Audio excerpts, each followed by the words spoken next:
చోటిస్తారా చిన్న బుచ్చుతారా, హరీష్ కవితలకు చోటు దక్కేనా అని చెప్పేసి కూడా ఒక వార్త కనబడుతుంది. నిన్న బీఆర్ఎస్ రజతోత్సవ సభ ఏదైతే జరిగిందో 25 ఏళ్ల పండుగ, ఆ 25 ఏళ్ల పండుగలో 25 ఏళ్ల కంటే ముందు నుంచి కూడా కేసీఆర్ ఎమ్మడ నడిచినటువంటి హరీష్ రావు ప్రస్తావన ఎక్కడ లేదు.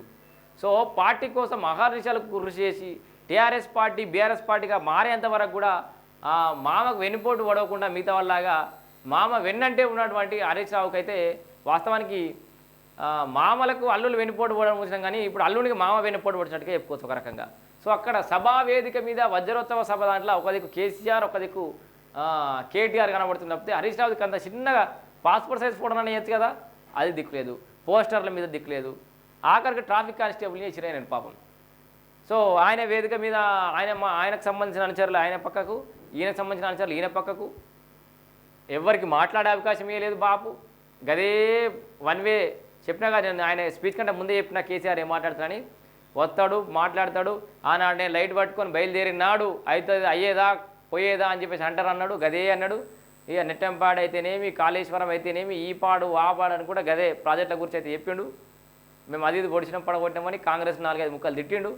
బీజేపీని ఒక్కటే పల్లెత్తు మాట్లాడలేదు పెద్దగా, ఆయనతో ఏదో దుకాణం చదివేసిండు వెళ్ళిపోయాడు.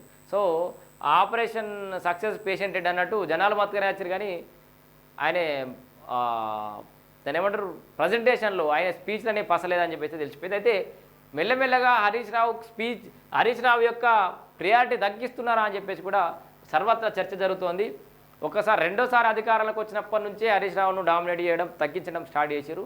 రాష్ట్ర వ్యాప్తంగా ఎక్కడ టీఆర్ఎస్, అప్పుడు టీఆర్ఎస్ విషయం చెప్తాను, టీఆర్ఎస్ కానీ బీఆర్ఎస్ కానీ ఫ్లెక్సీలు, పోస్టర్లు, జెండాలు, బ్యానర్లు కనబడ్డా కూడా హరీష్ రావు ఫోటో లేకుండా ఉండకపోయేది. కేటీఆర్, హరీష్ రావు, కవిత, కేసీఆర్ కంపల్సరీ ప్రోటోకాల్ అట్లా ఉండాల్సిన పరిస్థితిలో మెల్లమెల్ల హరీష్ రావు ఫోటో హైదరాబాద్లో పీకేసుడు స్టార్ట్ చేశారు. రాష్ట్ర వ్యాప్తంగా అంతటా వీకెట్ స్టార్ట్ చేశారు. సిద్దిపేటకే పరిమితం చేశారు హరీష్ రావు. నాకరికి నీకు సిద్దిపేట ఇచ్చుడే ఎక్కువ అన్నట్టుగా బిహేవ్ చేశారు. కావాలంటే సిద్దిపేట కూర్చుకుంటే అని కూడా కవితలో లేచిందని కూడా తెలిసింది మనకి. సో హరీష్ రావు ఎన్నికలకు ముందే, ఎలక్షన్స్కి ముందే వేరే పార్టీకి పోతాడనే ప్రచారం కూడా జరిగిన నేపథ్యంలో అక్కడ హరీష్ రావు ఫోన్ ట్యాపింగ్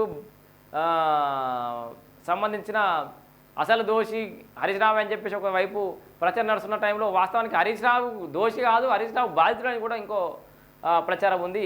హరీష్ రావు ఎవరితో మాట్లాడుతున్నా ఏం మాట్లాడుతున్నది కూడా కేసీఆర్ అండ్ కేటీఆర్ విన్నర్ అనేది కూడా ఒక బయట ప్రచారం ఉంది. సో ఇప్పుడు కొత్తగా హరీష్ రావు ఇప్పుడు నిన్న అంటే రజతోత్సవ సభ అయిపోయిన తర్వాత సోషల్ మీడియాలో తిరుగుతున్న అంశం, నేను మన అభిప్రాయం కాదు, ఏం చెప్తున్నారంటే హరీష్ రావు టీడీపీకి పోతాడు అని చెప్పేసి. బీజేపీ కానీ మొన్నటిదాకా మనం అనుకున్నాం, కానీ టీడీపీ అని చెప్పేసి కూడా ప్రచారం వస్తుంది. ఇప్పుడు టీడీపీలోకి పోయినా బీజేపీలోకి పోయినా ఒకటే. బీజేపీలోనేమో ఈటల రాజేందర్ ఉన్నాడు, ఆల్రెడీ ఆయన కంటే ముందు పోయిండు, బండి సంజయ్ ఉన్నాడు, ఏమయ్య ఉన్నారు, అలానే కుమ్లాటలు అవుతున్నాయి. ఒకప్పటి కాంగ్రెస్ లేక బీజేపీ తయారైంది. టీడీపీలోకి పోతే డైరెక్ట్ తెలంగాణ రాష్ట్ర పగ్గాలు అప్పచెప్పే అవకాశం ఉంది.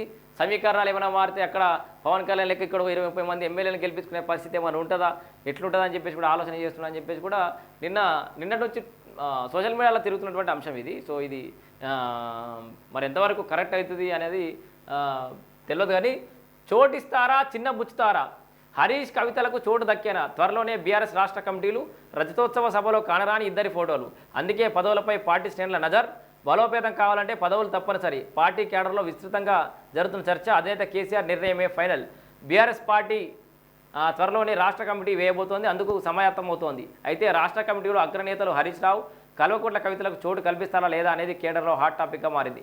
ఎల్కతుర్తి సభలో ఫ్లెక్సీలపై కేవలం తండ్రి కొడుకుల ఫోటోలు మాత్రమే ఉండడంతో ఈ చర్చకు ఆజ్యం పోసింది. తండ్రి కొడుకుల ఫోటోలు ఎందుకు, ఇది ఇంకో చర్చ నడుస్తుంది. కేటీఆర్ కావాలని బలవంతంగా ఈ రజతోత్సవ సభ పెట్టించిండు. సో అధికారులు ఉన్నప్పుడే ముఖ్యమంత్రి పదవి నాయనా అంటే అట్లా ఇవ్వకపోతుంది, అధికారం పోయినాక ఇంకా 15-16 నెలల నుంచి మన ఫామ్ హౌస్లే పడుకోబడుతుంది, ఇటుగా కూడా ఎత్తివి నా బతుకు అని చెప్పేసి ఏదో కొట్లాడి జర్రంతా నా క్యాడర్ బతుకున్నప్పుడే నన్ను ప్రపంచానికి పరిచయం చేయి, జరంత చూపెట్టు, పరిచయం చేయాలంటే కొత్తగా పరిచయం అవసరం లేదు, కానీ ఇక నేనే ఈ పార్టీకి లీడ్ అని చెప్పే ప్రయత్నం చేయి అని చెప్పేసి అయితే బల్మీటికి పెట్టినట్టుగానే అర్థమవుతుంది. పెద్ద ఆయన పాపం చాలా ఇబ్బంది పడి కూడా స్పీచ్ ఇచ్చిండు, రావడానికి కూడా చాలా ఇబ్బంది పడ్డాడు. ప్రతిష్టాత్మక సభలో అత్యంత సీనియర్ నేత అయిన హరీష్ రావు పార్టీ కోసం అవిశ్రాంతంగా పనిచేస్తున్న కవితల ఫోటోలు కనిపించకపోవడంతో అసలు కమిటీలోనూ పదవులు ఇస్తారా, మొండి చేయి చూపుతారా అనే చర్చ రాజకీయ వర్గాల్లో వినిపిస్తుంది. ఎలకతుర్తి సభ విజయవంతమవడంతో గులాబీ పార్టీ ఇక స్పీడ్ పెంచనుంది. ప్రజా సమస్యలపై పోరాడుతూ మరోవైపు పార్టీ బలోపేతంపై దృష్టి పెట్టబోతోంది. ఇందులో అమ్మో అంతగానం పోరాటం చేస్తారు అట్లా.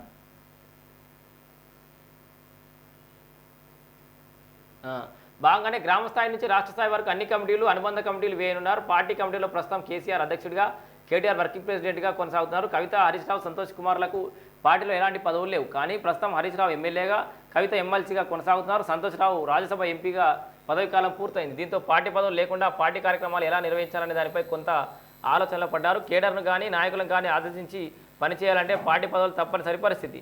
సొంత నిర్ణయంతో ముందుకు సాగే పరిస్థితి లేదు. సొంత కేడర్తో మాత్రమే ప్రస్తుతం ముందుకు కొనసాగుతున్నారు. రజతోత్సవ సభ ఫ్లెక్సీపై చర్చ. ఇది ముందు నుంచి ఉన్న చర్చనే.